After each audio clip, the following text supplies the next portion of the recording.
And so just as we are getting started, I just wanted to acknowledge our heritage and our lands in terms of the spirit of reconciliation.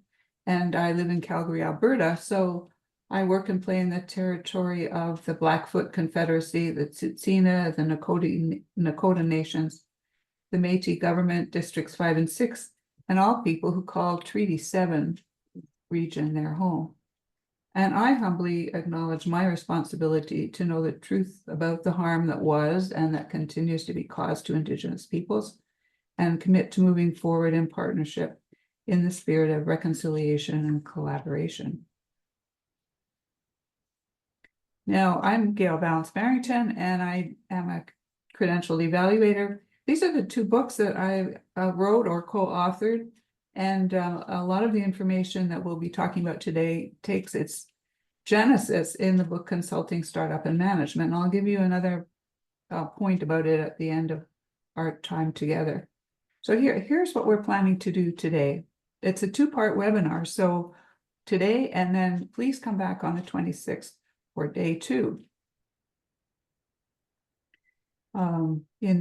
Today, we're going to talk about your skills and identify your competitive edge, and then develop your elevator pitch. And then next week, we're going to talk about the marketing environment in which you find yourself, in terms of evolving market needs and developing a dynamic marketing strategy. So here's the metaphor that I'm thinking about when we're talking about marketing. And that is that marketing is a river journey. And here you are in your canoe. And this is a Getty image, which I was unfortunately unable to purchase, but I just love the picture. So you're in your canoe and you're paddling down this river, but you cannot see around the corner. So you don't know exactly where you're going, but your destination is business success. Now there's two sides to the river. The river can be calm and beautiful like it is today in this picture, or it can be stormy and dangerous, as it sometimes is when the weather changes on us. And so one side of your river reflects your skills and experience. The other side of the river reflects the needs of the evaluation market. And so your job is to somehow steer your way down this river, not knowing exactly where you're going to end up, and being responsive and trying to find the path between your skills and the environment's needs. And so just keep this image in mind as we're moving forward. I hope that I'll be able to give you a few tools to help in this direction. So today we're talking about skills and experience, and these are the topics we're going to cover.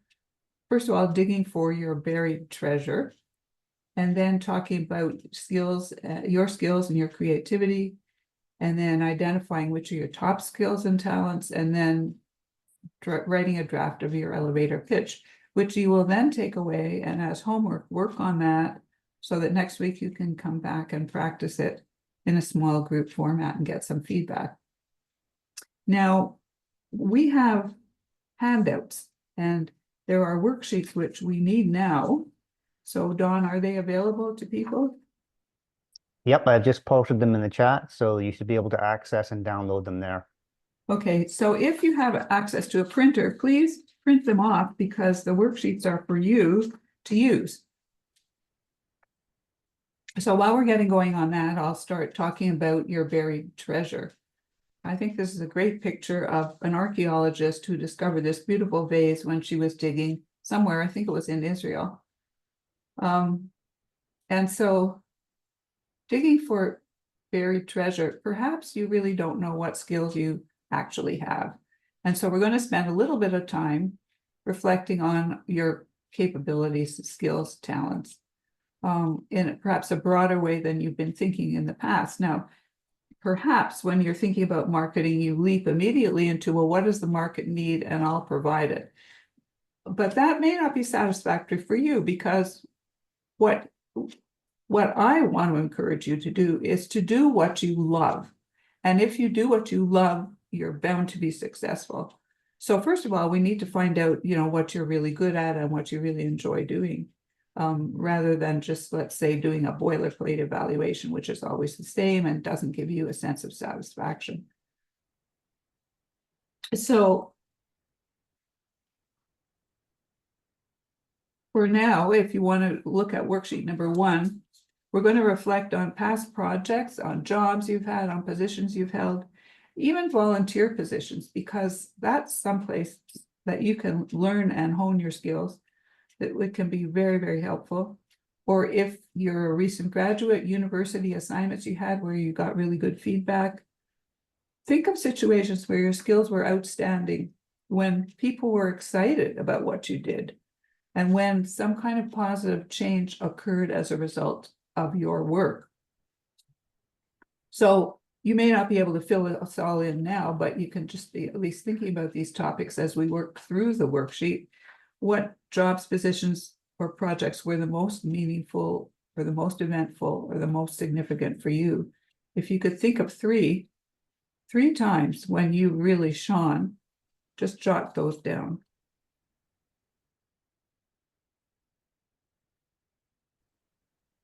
So we're talking about your major successes in terms of maybe innovative projects or methods, or some knowledge translation activities that you conducted, some kind of training that happened, or articles or presentations you were involved in, or even awards or public recognition. So think about those highlights and just jot a couple of those down. Now the question is, what made it possible for you to do such outstanding work? Was it the setting, the organization where you were doing this work? Was it the people you were working with? Was it the work itself? Was it something about you and where you were at that particular point in time? And, you know, how it just seemed, everything seemed to be so easy. So what kind of commonalities are there across these projects? Is there anything you can think of that these projects shared that made them successful?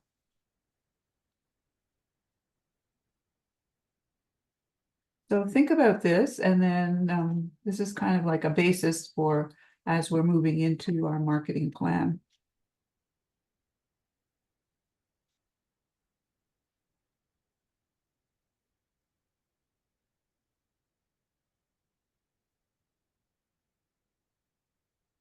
So I think we need to get together just very briefly to talk about some of those highlights, those moments at which you just felt how wonderful it was to be an evaluator, to be a consultant, and why you felt that way. And we're going to split up into small groups and just have a quick discussion about what things you did and how positive change resulted.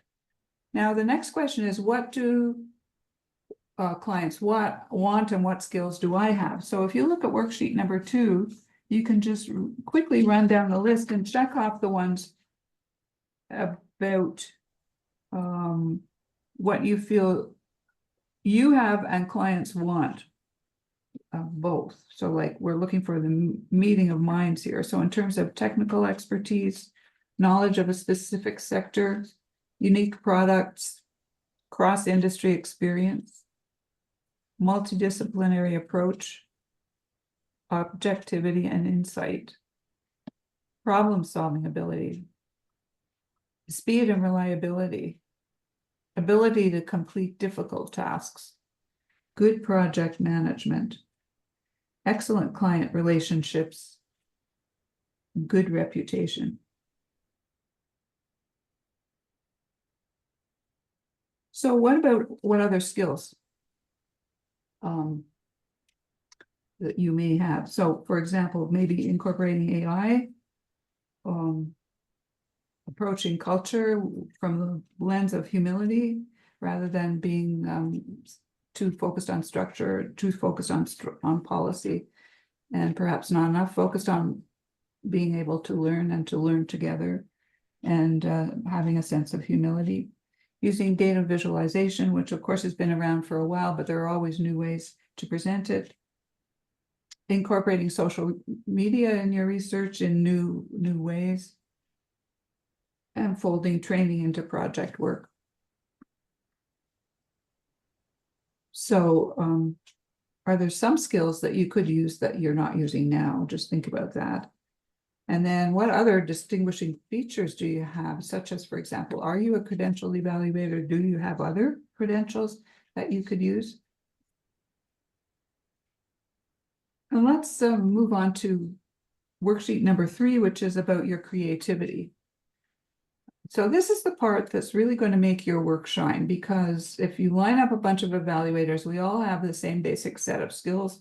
You know, we know how to do a logic model, and we know how to design surveys, conduct interviews, analyze tons of data.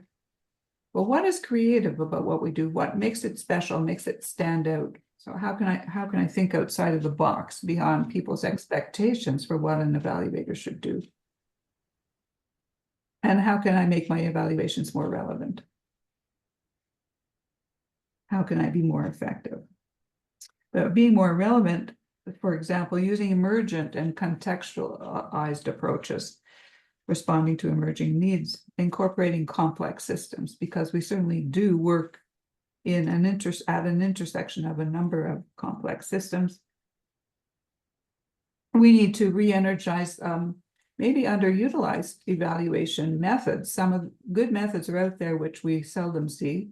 One of my old favorites was evaluability assessment, which at one time really fell out of favor and was hardly used at all, and yet it can be very helpful. Working with diverse populations, of course, learning to understand, again, from a perspective of humility. And how can I be more effective as an evaluator in terms of just the processes of your work, making it more efficient, making it more open in terms of communication and feedback, making sure your ethical stance is well known, being approachable, considering the needs of the organization and making the demands you ask of them to be as useful as possible, perhaps sharing, collaborating more, partnering more, using collaborative communication techniques. Here's just a couple of suggestions: deliberative dialogues, town hall meetings, expert panels, pop-up focus groups. There's lots of things you can do which are sort of the same, but not really quite the same, and that somehow make the work exciting and dynamic and new. Now, we could have another discussion here, but I'm cognizant of the time, so maybe we'll just carry on a little bit further, and then we'll work on our elevator pitch.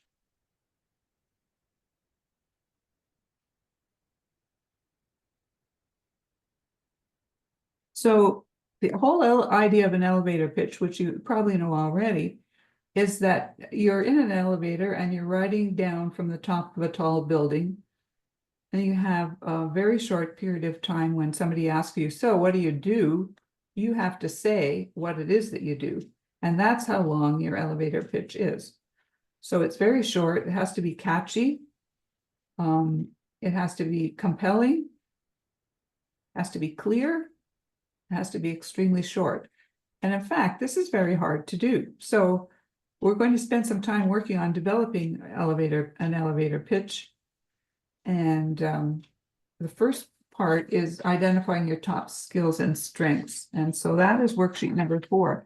And I really encourage you to work through it very quickly right now. As I'm sort of reading out these topics, jot down what is your strongest skill or what is your strength that comes to mind. So in terms of technical expertise, what's your strongest skill? Knowledge of a specific sector. Which sector do you know the most? And you need to sort of write these down because we're going to use these numbers when we're designing our actual elevator pitch. So we're going to cross-reference back to them, okay? Are there any unique products that you come up with when you're doing an evaluation? If so, what are they? Do you have cross-industry experience? If so, who with? What about multidisciplinary? Do you use and work with people who are in other fields at the same time. For example, once on a project, I worked with gerontologists, or another time I worked with health specialists for hepatitis C. And so, you know, how can you bring that cross-industry experience into your work? Multidisciplinary. Objective, insight, your unbiased perspective and your creativity, and what parts of that are strengths. Your problem-solving ability. Do you love to solve problems? I think most evaluators do. Speed and reliability. Handling difficult tasks. I think practically every client will explain with feeling somewhat embarrassed. This is a complex situation. The point of the matter is every evaluation is in a complex situation. And so your ability to work in those complex environments, your organizational skills for good project management, your excellent client relationships and communication skills, your ability to deal with conflict and diffuse difficult situations, and your good reputation. What do people say about you? So those are some of your skills and strengths. And I hope you've been able to think of some of them and what they are, because once you turn to worksheet number 5, this is what you're going to do. You're putting together a statement. And so your statement starts out with, I am known for, and then see your previous page for what your technical expertise, number 1.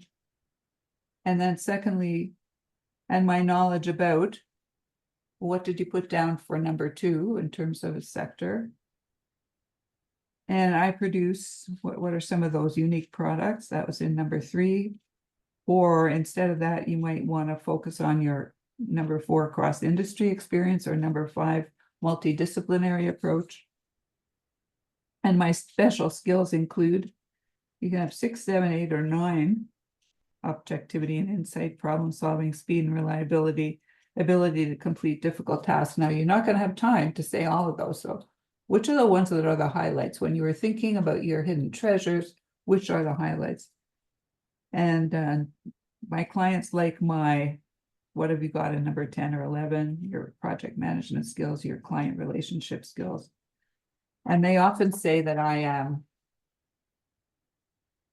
what do they say?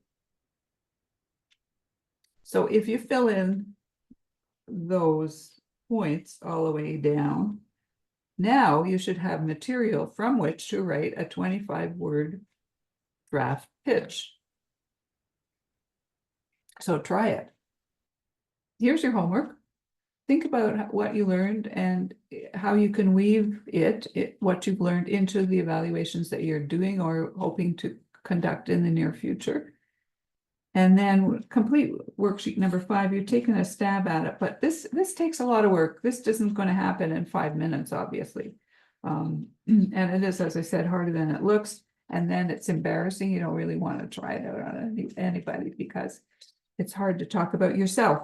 Here's a couple of websites you can check out.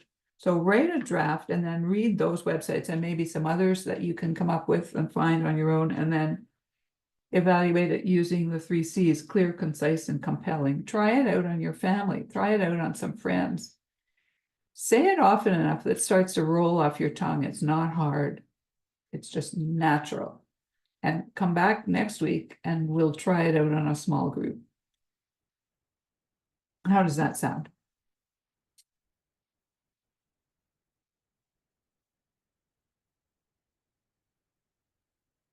Great. So next week, we'll discuss the pitches. We're going to talk about the other side of the river, which is the environment, and how we can use complexity theory to help design our marketing plan, and consider some key takeaways for future use to incorporate into your marketing plan. And finally, just to say, this is the book that I wrote so many years ago now, 2011, I believe it was. And I monitor the price to see how things are going, and really, right now, don't buy it on Amazon because it's $101. But on Sage Publications, and there's the website, it's 46. So, you know, it's wildly variable. And there is a slight hint of a possibility that maybe at last Sage is going to put it, turn it into an ebook, because people have been asking for that for years. And so we'll see if that actually comes to pass. But I just want to thank you for your interest, and wish you all the best this week with the projects that you're working on or the proposals that you're writing.